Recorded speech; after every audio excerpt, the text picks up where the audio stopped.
Hey traders, David Frost, my strategic forecaster here for another episode of Common Sense Market Analysis. Today is Wednesday, July 21, 2021. We're looking at a daily chart of the SPY or Spider, which is the proxy for the S&P 500. What do we have on the docket today? Well, right out of the chute, let's talk about what's jumping off the page. Obviously, we had follow through over the 20-period moving average. The trend is your friend, yada, yada. We know all that stuff. But the other thing that jumps off the page is the breakdown candle here from the 16th of July and the high that comes in around 436. Now, first of all, we need to understand when the market is in an uptrend and a very strong uptrend on the long-term charts, as we already know, the draw is to the upside.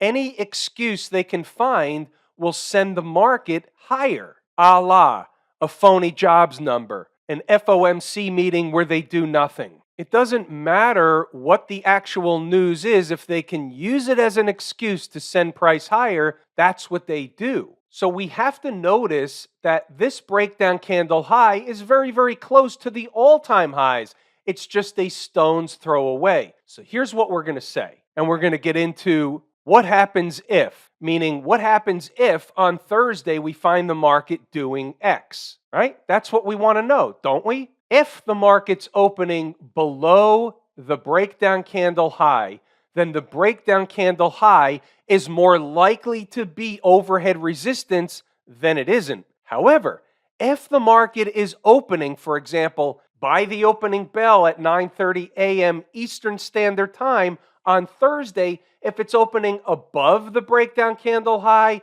watch out, all-time highs, they're likely going to do it all over again. If, and it's a big if, but if that's the case, then we draw back to, we have a series of higher lows. That's a bullish thing. We have a recocking of the gun, higher, recocking of the gun, higher, recocking of the gun, and higher. So we don't know if they're going to make new highs yet, but that's the pattern that's been developing. That's the pattern that's active. So we must be aware of it. We are the umpire calling balls and strikes. How high, if they do make a new high, could they go? Would they go? Should they go? Well, we don't know a number because they're in no man's land, but we're in the camp of discussing a nominal new high if they're going to make a high yet again. Remember, we have big fat round numbers lurking. For the next one up, we'll call it 440, give or take, in the SPY. The previous high that was made was about 20 S&P handles below that. That would be a reasonable target if they're going to bust up and make new highs again. What happens if they open below the breakdown candle high? Are we expecting a rejection from said breakdown candle high? Well, we don't know yet. We handle that information in real time inside the numbers. But what we will say is, under normal garden variety market conditions, that spot is going to be overhead resistance. But keep this in mind. Again, this is the umpire stuff.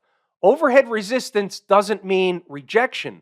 Those are two different things. Overhead resistance is really the same as resistance or support, meaning the market will stop traveling in that direction when it gets there, but it can still run sideways and then continue on later, or it can get rejected. Resistance or support doesn't mean rejection or rip your face off rally. It means what it means until the next thing takes place. Now, whether we sell resistance or buy support, we have to have somewhat of a full stack of information on the charts to do so.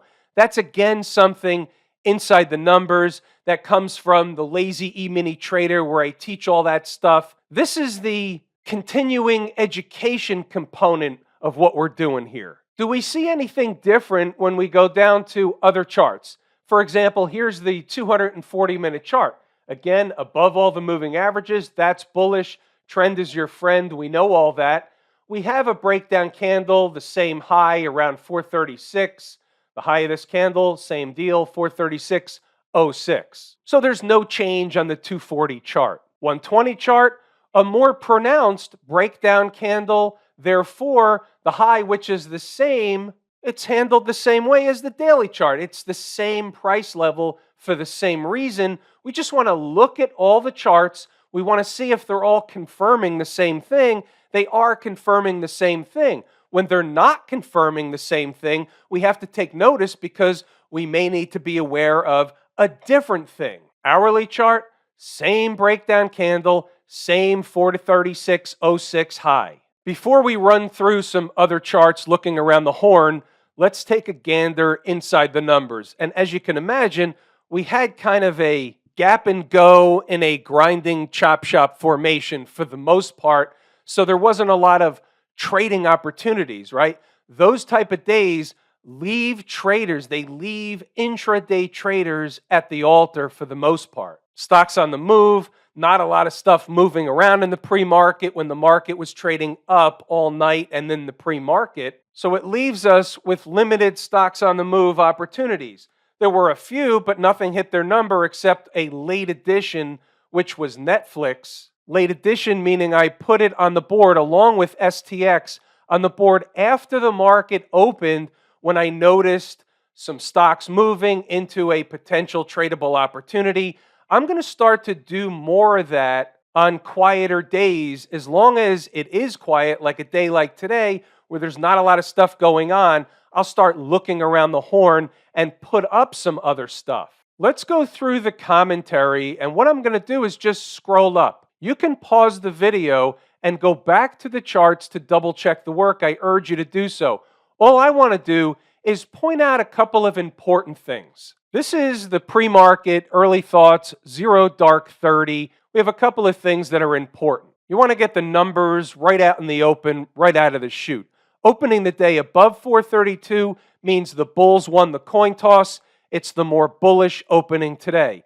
The next spot of overhead resistance comes in a zone at 433 and a quarter to 433.60. Let's make sure we get a visual on that. Right of the vertical is today's activity, 5-minute SPY chart. You can't even make this stuff up if you were writing a fiction novel. They go right into the zone and basically get into a chop shop formation for the most part in that zone the majority of the morning. We had some stuff down below. We don't need to discuss that because they just took off in the northern direction. But there's more numbers of importance. Let me scroll up a little bit and check out the 935 post. 434.36 is the next number of resistance. Should be a reaction to 433 and a quarter. Not a short trade for me, but expecting at least some kind of reaction. And they did have a small reaction. They chopped around there for a while. So we know it was resistance. But again, from the discussion before, resistance doesn't mean rejection. Resistance means they stop going up for a while, they go sideways or come back down. And if they go sideways, we know what that means. It means they're building energy to make another leg or another push higher. 434.36 is the next number of resistance. Back to the visualization, there's one line on the screen. It's at 434.36. And what was the high in this candle? 434.37. The high in this candle, 434.38. The high in this candle, 434.35. And they fell away before a little tiny end of the day jam session to get back over the number. So they closed over the number. What does that mean? That's bullish. Again, coin toss at the close goes to the bulls. Assuming they stay up by the market open tomorrow, we'll see what happens. There's another number. We already know what it is. We just talked about it before. It's 436. Now, let me say something else. There's a difference between analyzing the market, knowing your numbers, and being able to take a trade based on probabilities, based on is it a good trade, is it a logical trade, all that stuff. So just because we had the numbers today doesn't mean there was a trade. There was no trade here today.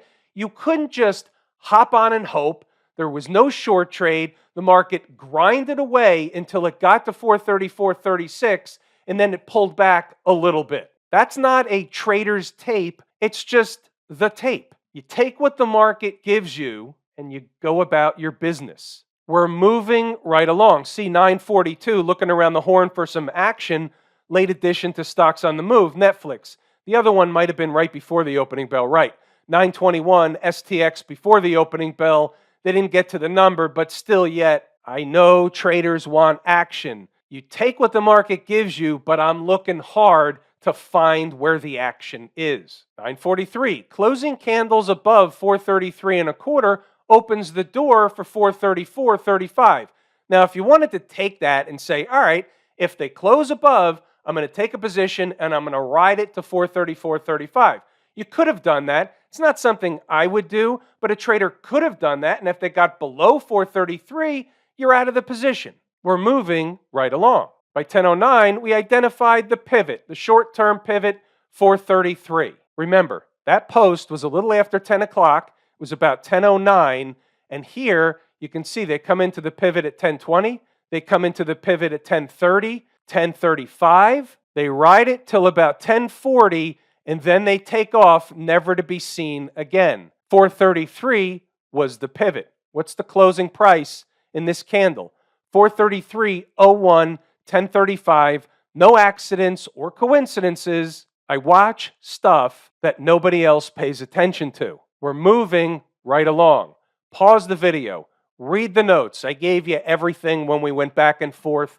You saw the market. You saw the numbers. You saw the chart. There wasn't anything else going on today, so now you've got the whole ball of wax. By the way, let's talk for a second about STX, Seagate technology. So here's the situation. It's a daily chart, and I just want to give you an idea of what my thought process was going inside the numbers, wanting to put this on the board, looking for a number. This is part of the exercise. There's other stuff, other charts, but from a daily chart perspective, I see the breakout area, but I can make a case that there's more than one. And we've seen that over and over again, right? I could say the market ate time off the clock here and broke out, and the market ran up to here, was rejected, and then went higher. So this is also a breakout area, and that's the one I selected. I selected the lesser of two evils, meaning I selected the lower number, the less risk number, knowing that they could have bounced at the 80. Why? It's a big fat round number. It was a breakout area, but I know Seagate, I've traded Seagate before, tends to have a big spread in the morning, tends to be very whippy. They can go $2, $3, $4 in a matter of a minute. So the thought process was, rather than taking the higher number, let me take the lower one for two reasons. It was a late addition for me. I didn't see it, or it wasn't available on my scanner first thing in the morning and throughout most of the pre-market. So I really wasn't watching it, so I didn't have a good feel. Sometimes if I'm watching a stock in the pre-market and it's playing around with the number, sometimes it's telling me that's the number. It's hard to explain, comes from experience, also comes from being a bit bonkers, and inside my head is a dangerous place to be. But I was well aware that they could have bounced at 80, but let me show you something else. And this comes right out of the course from a market symmetry perspective. Let's just look at this from a logical point of view. So here's a high, and if we take this candle, right, the length of this candle, and then we say, well, the market just went back and forth here, so we're just going to eliminate that and say the length of this candle from around the high where it went back and forth for a couple of days, and then the same length from the low gives us right into that zone. So that was a rough way to do it. I was eyeballing it at the time, but I'm telling you exactly what I did. And not that that gives me a number, but it helps to support the case that I wanted the lower number. And by the way, in the course, Lazy E-mini Trader, I teach market symmetry, but I teach it much more methodical than I just went over it. Again, this is the continuing education. If you've already taken the course and you understand the module on market symmetry, how we find it, how we calculate it, how we use it, then you would understand that what I did was part art form and not the part that it's science. But when you take all that stuff, and I had this breakout area, this is the better breakout area. This is the one where the market ran up to and was rejected. So the market thinks that that price level is important. That's better in my visual perspective than this one. So I took the less risky price level. Now, food for thought. The market's coming down, or in this case, STX is coming down from around $85. So it's an extended move, meaning on a short-term basis, like a rubber band. You stretch a rubber band, the farther you stretch it, the more of a snapback or the louder of a snapback you're going to get. That's why we want these morning trades. Duh. But here's something else. So obviously, the stock bounced in the $80, just below $80 area.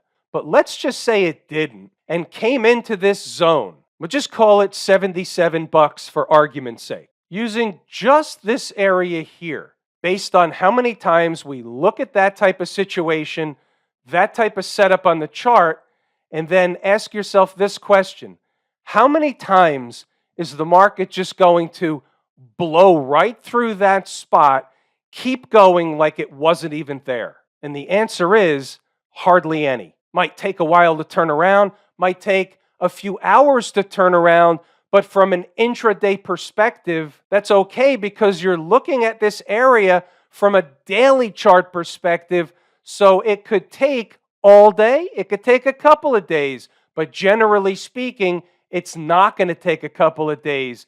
Generally speaking, you're going to get buyers that show up when price hits an area like that. That's why we take the trade. It's a trade, one of these examples of a trade that I'm going to take 100 out of 100 times so that I can achieve the 80 or 85% of the time that it's going to work, with the still complete and full understanding that around 20% of the time, it's not going to work. Maybe it's 15%, maybe it's 17%. I'm rounding, it's a give or take. But around 15 to 20% of the time, I'm still going to get a pie in the face. Some of those times, it's just not going to work out that day. The next day, you have the rip your face off rally. You look back and say, crap. That probably accounts for 4, 5, or 6 of those times. So the amount of times that this really doesn't work is so minuscule that in order to achieve that type of percentage of winners,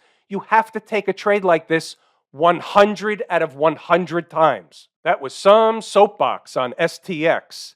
Now, let's go over and take a look at Netflix.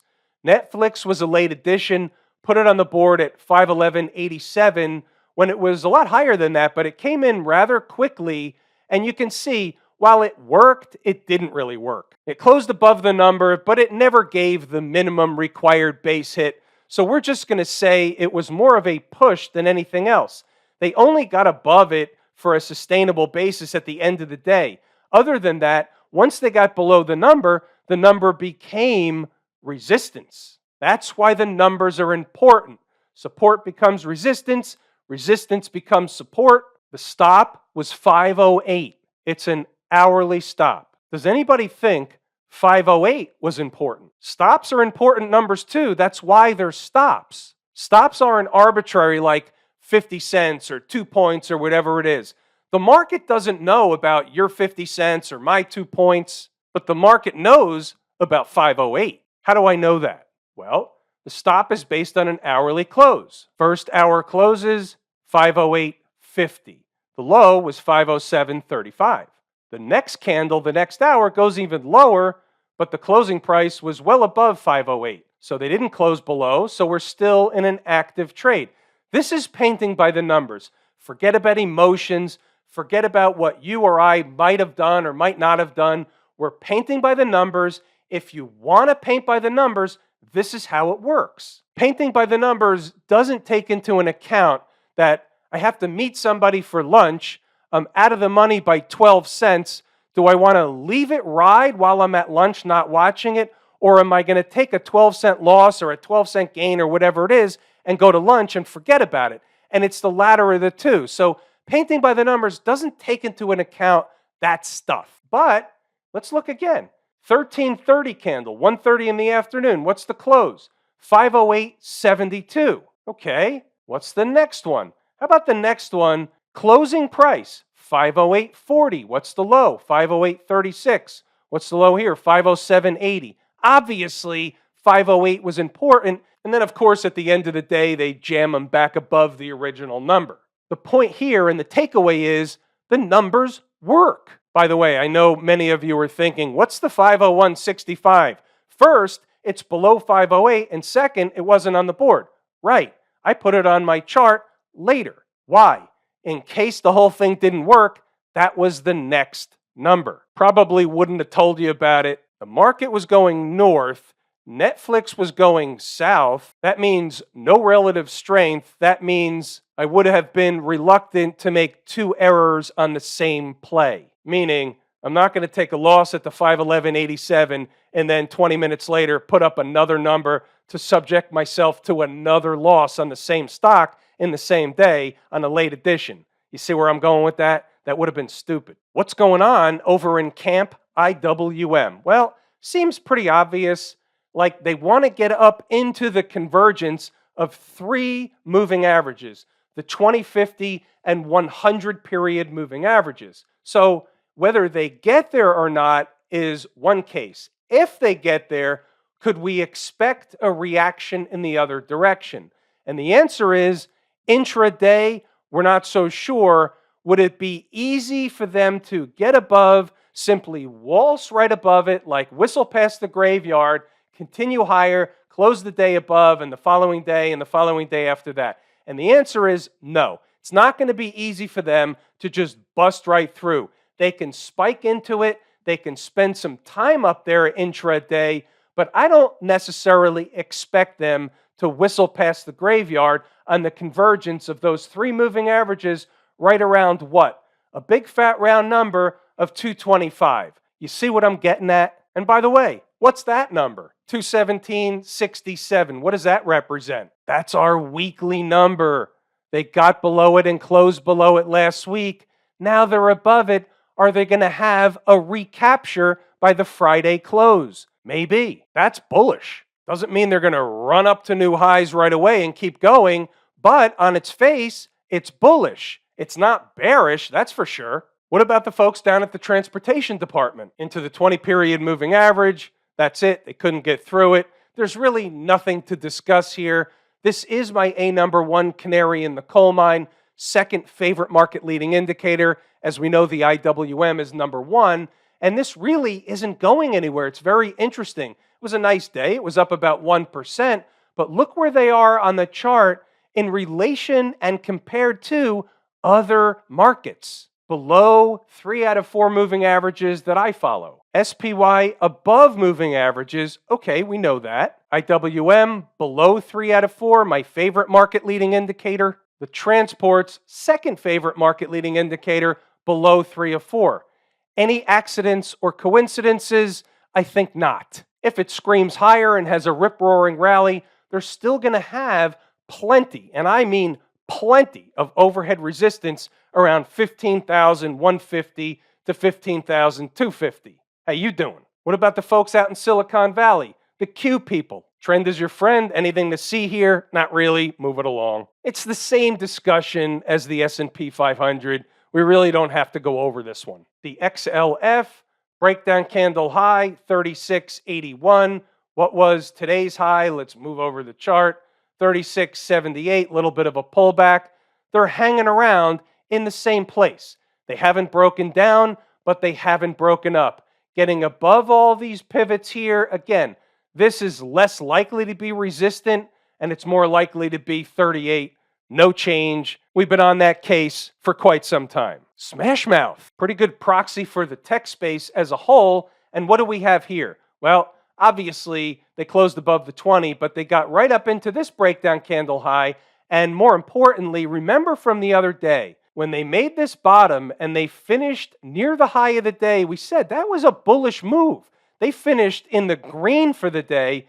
Then they had follow through and then a big day today, up 2%, $5. They're back to, there's no problem, nothing to see here, move it along. We don't know what's going to happen by the end of the week, but here is the weekly chart, and you can see below the 20-period moving average, and then what would be, if finished at the highs, it would basically be a reversal or a weekly reversal candle near the highs. Pretty remarkable stuff. Doesn't mean anything, doesn't matter what you call the candles. Don't get wrapped up in that stuff.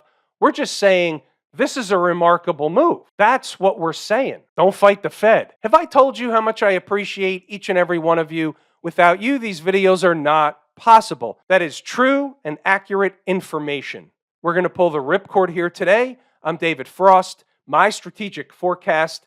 Thanks again for tuning in to another episode of Common Sense Market Analysis.